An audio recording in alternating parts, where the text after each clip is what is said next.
on m'a fait comprendre qu'une véritable chrétienne devait supporter. Que je n'allais pas être la première ni la dernière. Qu'il y en a des centaines de milliers sur Terre, comme ça, des femmes qui supportent. Et qui pardonnent et qui continuent leur vie comme ça. Et moi, j'ai fait comprendre que oui, c'est vrai, sauf qu'il n'y a pas que ça.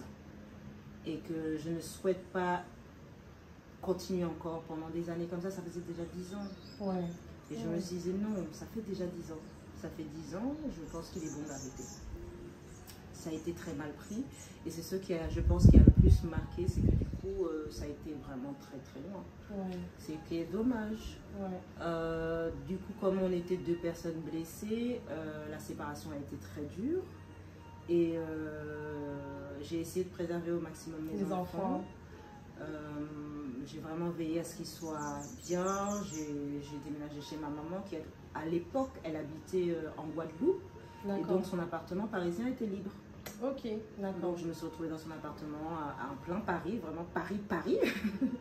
Et j'ai pris mes 4 enfants, je suis atterrie là-bas et je me suis dit, ben, Seigneur, c'est une nouvelle vie qui commence. Ouais. Et vraiment, Dieu m'en soit témoin que lorsque j'ai dit c'est une nouvelle vie qui commence, c'était pas du tout dans le sens...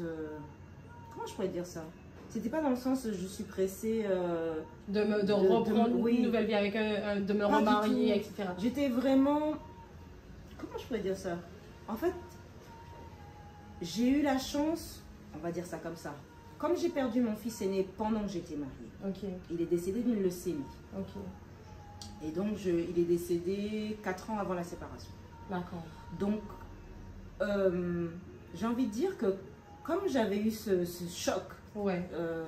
émotionnel, j'avais pris le temps de m'intéresser vraiment au sens de la vie. Ok. Ma foi avait été éprouvée, mais bizarrement, je n'avais jamais donné le dos au Seigneur. Pourtant, mon fils aîné était mort dans mes bras, mais je n'avais jamais donné le dos au Seigneur. Ok. Ce qui s'est passé plutôt, c'était, maintenant que mon fils, il est auprès du Père, parce qu'il avait vraiment accepté le Seigneur Jésus, et on l'appelait le petit prophète à l'église, il était vraiment baptisé du Saint-Esprit, il parlait en langue, etc. Il avait des révélations du Seigneur, etc. Donc, sachant qu'il était auprès du Père, je me suis dit, il a un regard sur sa maman aujourd'hui, qu'est-ce qu'il pense de moi? Ok. Et ça me travaillait. Ok. Je me disais, mais assis auprès du Père, il me voit chaque jour. Qu'est-ce qu'il pense de sa maman? Est-ce qu'il dit que sa maman est forte? Est-ce qu'il dit que, oh maman, tu es malheureuse et tu résous quelque chose qui te rend malheureuse? Et ça me travaillait. Et du coup, je me rappelle que pour Elia, qui avait été diagnostiquée souffrant d'autisme, on avait commencé à faire des séances avec la psychologue. Et la psychologue me dit, mais d'ailleurs, comment s'est passé votre deuil? Et là, je bug. Comme si j'avais omis cet épisode de ma vie. Ouais. Parce que j'étais enceinte de Elia quand l'enfant est décédé. Et j'ai enchaîné. Après, j'ai eu Josias. Et j'ai enchaîné. Et à aucun moment, je me suis posé la question de est-ce que j'ai fait mon deuil? Et lorsqu'elle dit la phrase, je m'effondre. Je m'écroule, je pleure. Et elle me regarde, elle me dit, mais madame, il faut faire votre deuil. Et là, je réalise qu'en fait, je n'ai pas fait mon deuil, qu'il y a plein de choses qui ne vont pas. Et donc, finalement, je fais une thérapie. Okay. Et cette thérapie, je dis toujours, c'est cette thérapie qui m'a sauvée. Okay. Au départ, c'était pour Elia. Okay. Et finalement, je me suis retrouvée à faire ma thérapie. Wow. Et cette thérapie m'a sauvée. C'est pour ça que je dis toujours aux femmes qui viennent me parler en privé que moi, je peux leur apporter une aide dans le coaching, dans la vie chrétienne. Mais il y a des fois, il faut faire des thérapies. Ouais. Et sincèrement, la thérapie m'a sauvée, je le dirai toujours. Parce que c'est la thérapie qui m'a fait prendre conscience que c'est pas grave si tu divorces. Ok. Ce qui compte, c'est que tu ailles bien. Ok. Ok. Donc, ça m'a fait prendre conscience que ma vie n'allait pas être un échec parce que j'avais divorcé. Amen. Ça m'a aidé à vraiment prendre le temps. Encore une fois, j'ai fait la thérapie en 2010-2011 et je suis partie en 2014. Donc, la thérapie a duré pendant 2 ans. D'accord. Pendant 2 ans, j'y allais 1 fois par semaine, etc. Et au fur et à mesure, chaque fois, la psychologue m'a dit une phrase à la fin, m'a dit, eh ben, la chrysalide est devenue un magnifique papillon. Wow. Et ça m'avait beaucoup marqué. Elle m'a dit, vous êtes arrivée, c'était la chrysalide, la femme recroquevillée. Mais vraiment, j'avais cette attitude tout le temps, comme ça, tout le temps baisser les yeux. Parce que c'est ce que j'avais appris dans mon mariage, pour ne pas avoir de problème. Je baisse la tête, je ne regarde pas les hommes. Je ne parle pas trop fort, j'étais vraiment refermée sur moi-même. C'était veiller à ce qu'il n'y ait pas de problème, veiller à ce qu'il n'y ait pas de dispute, veiller tout le temps, tout le temps, tout le temps, tout le temps. Les enfants, faites pas trop de bruit, il ne faut pas énerver papa, tout le temps à chercher à tamiser, tout le temps. Donc du coup, j'étais vraiment une boule de nerfs en fait, tout le temps à me contenir, à tout contenir. Et elle m'a dit qu'au début, j'étais renfermée sur moi-même et après, je me suis déployée. Ceux qui me connaissaient avant ont dit on a enfin retrouvé Mélodie. Ouais, ils ont dit pendant 10 ans, tu étais l'ombre de toi-même. Et ils ne me l'avaient pas dit, ils me l'ont dit après. Ils m'ont dit pendant 10 ans, tu n'étais que l'ombre de toi-même. Ils m'ont dit maintenant, on a retrouvé notre Mélodie. La joyeuse, la pétillante, la femme qui aime la vie. Chose que je n'étais plus pendant 10 ans. Parce que je veillais toujours à ce que mon foyer soit paisible. Donc voilà. Waouh. Et si tu avais justement... ah oui, quelque chose... Enfin, du coup, donc, vous avez divorcé. Et est-ce que tu peux nous dire en quelques mots aujourd'hui, maintenant, comment tu te sens et quel regard extérieur... Enfin, pas regard extérieur, mais après coup, quel regard que tu peux avoir vis-à-vis de cette situation? Alors, je vais dire franchement que ça demande du courage. Ça demande beaucoup de courage de demander le divorce. Tout simplement parce qu'on ne se marie pas pour divorcer. Amen. Donc ça demande beaucoup de courage, aussi de lucidité et de se dire que vraiment pour mon cas, la vision que j'avais en tête c'était désormais ma seule mission c'est de conduire mes enfants dans les voies du Seigneur. À aucun moment je me suis dit que moi peut-être un jour je pourrais de nouveau espérer me marier ou être aimée d'un homme. C'était vraiment pas dans mes pensées. C'était ok. J'ai eu ma chance, entre guillemets, c'était le discours que j'avais, c'était j'ai eu ma chance, je n'ai pas pris les dispositions avant le mariage pour savoir si ça allait être le bon, entre guillemets, tant pis pour moi. Maintenant, focus sur les enfants, veillons à ce qu'eux tous puissent rentrer dans la foi, servir leur Dieu et être ceux que Dieu attend d'eux.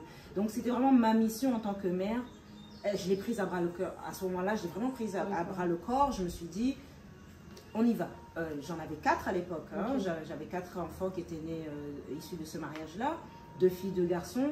Donc voilà, veiller à ce qu'ils soient équilibrés, à ce qu'ils ne pâtissent pas du divorce. C'est un choc aussi pour des enfants. Et j'avais fait moi ma thérapie et je savais à quel point le divorce de mes parents m'avait affectée grâce à cette thérapie-là. Donc j'étais d'autant plus soucieuse de ce que mes enfants puissent guérir. Et très souvent on me dit mais Mélodie, tu aurais pu ceci, tu aurais pu cela. Et à chaque fois, je disais non, je devais laisser à mes enfants le temps de guérir de la séparation de leurs parents. Parce qu'un divorce, c'est pas que 2 personnes adultes. Quand il y a des enfants, c'est les enfants. Comment on fait pour les aider à guérir de ce traumatisme? C'est un traumatisme. C'est vraiment. Et moi, entre guillemets, j'ai eu la chance d'avoir fait ma thérapie qui m'a aidé à comprendre que mes enfants allaient souffrir et que mes enfants allaient avoir besoin de temps pour se reconstruire. Et il était pour moi, c'est un appel que je fais à toutes les femmes. S'il vous plaît les femmes, oui on a le droit de nouveau d'aimer, oui on a le droit de nouveau d'être aimé, mais si vous avez des enfants, s'il vous plaît, faites-les passer avant, donnez-leur le temps de guérir.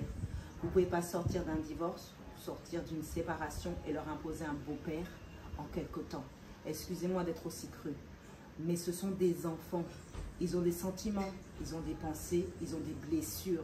Vous ne pouvez pas dire que parce que c'est vous l'adulte, c'est qu'on sent qu'à faire, c'est qu'on s'habite à la cafette. Non, non, non. Ce sont des enfants qui demain deviendront des adultes, qui demain vont se marier et vont reproduire les choses dans leur foyer. De grâce, mesdames, de grâce, soyez patientes. Oui, on a le droit de nouveau d'être aimé, oui, on a le droit de nouveau bonheur. Et comme je dis, c'est Dieu qui fait grâce. Il y en a qui seront seuls jusqu'à la fin, si c'est la volonté de Dieu. Il y en a d'autres qui auront peut-être un nouveau partenaire, si c'est la volonté de Dieu. Mais de grâce, ne vous précipitez pas. Prenez le temps et laissez le temps aux enfants. Moi, vraiment, ça a été ma récompense. Aujourd'hui, mes enfants savent me dire, maman, merci. Parce que oui, j'aurais pu dire, je fais ce que je veux. De toute façon, j'étais tellement blessée pendant 10 ans, je fais ce que je veux. Mais non. Chaque fois, en fait, on m'appelait la mère poule quand je me suis séparée parce que j'allais partout avec mes enfants. Peu importe où on m'invitait, même si c'était un barbecue entre adultes, j'arrivais avec mes 4 enfants. Partout, partout. Une fois que je me suis séparée, j'emmenais mes enfants partout. Partout, partout. J'emmenais mes enfants partout. Chaque fois, il y a un truc. Par contre, je te préviens, je viens avec mes 4 enfants. Ok. Parce que je ne voulais pas que mes enfants se sentent abandonnés. Ouais. Je ne voulais pas que mes enfants... Pour moi, ils avaient déjà vécu un traumatisme. Ouais. Donc, je voulais vraiment vivre des choses avec eux. Quand je me suis séparée, j'ai été au zoo avec eux. J'ai fait plein de choses. Je voulais pas qu'ils oublient, mais Ouais. essayer de, voilà, de faire autrement. Et je parlais beaucoup. La femme antillaise a du mal à parler. La femme antillaise a du mal à parler. Même la femme noire, de manière générale, j'ai des amies africaines, c'est pareil. Mais il faut qu'on se fasse violence. Parce que la parole, c'est ce qui nous libère. C'est vrai. La parole libère les cœurs. On garde beaucoup de choses et on ne comprend pas. Moi, mes enfants, je parle avec eux vraiment sans tabou. Et je sais que ça choque beaucoup de personnes. Les gens me disent, mais tu as ce genre de conversation avec tes enfants? J'ai dit, mais si c'est pas moi qui parle avec eux, Ça qui le s'affiche. fera? Exactement, exactement. J'ai aucun tabou avec mes enfants. On parle absolument de tout. Que ce soit de sexualité, de grossesse, on parle de tout. Des relations, de pourquoi c'est pas bon d'être... Bref, plein de choses. Mais je n'ai aucun tabou avec mes enfants. J'ai vraiment cherché, qu'est-ce qui ne va pas? Ouais. Pourquoi tu es triste? Qu'est-ce qui te fait de la peine? Et quand mes enfants me disaient, je veux voir papa. Ok. Je n'ai pas été ce genre de femme qui disait, ah non, papa, oh, moi, on peut pas vous voir. Non. Si moi, à ce moment-là, j'étais trop blessée pour voir leur père, je leur donnais, allez dans l'ascenseur, papa vous récupère en bas. C'est aussi simple. On ne peut pas s'interférer entre des enfants et l'autre parent dont on est séparé sous prétexte qu'on est encore blessé. Sous prétexte que nous, on souffre ou qu'il y a encore de l'animosité ou même parfois de la haine encore. Ce n'est pas possible. Oui. On doit penser comme Christ pense. On doit penser plus loin en fait. Comment les enfants vont grandir et qu'est-ce qu'ils vont garder comme souvenir de cette période-là? Je ne me suis jamais opposée. Quand c'était trop dur pour parler avec lui parce que je l'avais bloqué, que j'avais besoin de mon espace pour me reconstruire, j'ai acheté un téléphone à mes enfants. J'ai acheté un téléphone, je leur ai dit, voici votre numéro, donnez-le à votre papa. Votre papa pourra communiquer avec vous directement sans passer par moi. Je cherchais toujours des solutions. Ouais. Vraiment, pour moi, c'était indispensable.